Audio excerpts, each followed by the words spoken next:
Welcome back to our channel. In today's video, we'll show you how to find connection details in WhatsApp Web on your PC.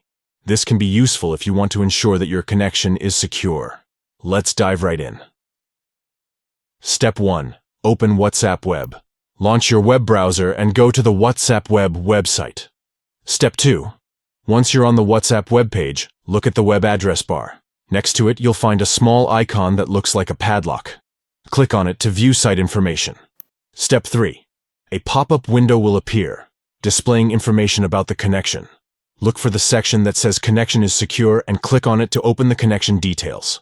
And there you have it.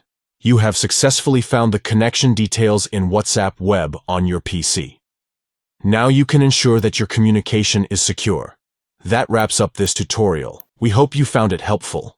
If you have any questions or need further assistance, please let us know in the comments below. Don't forget to subscribe to our channel for more informative videos. Thanks for watching.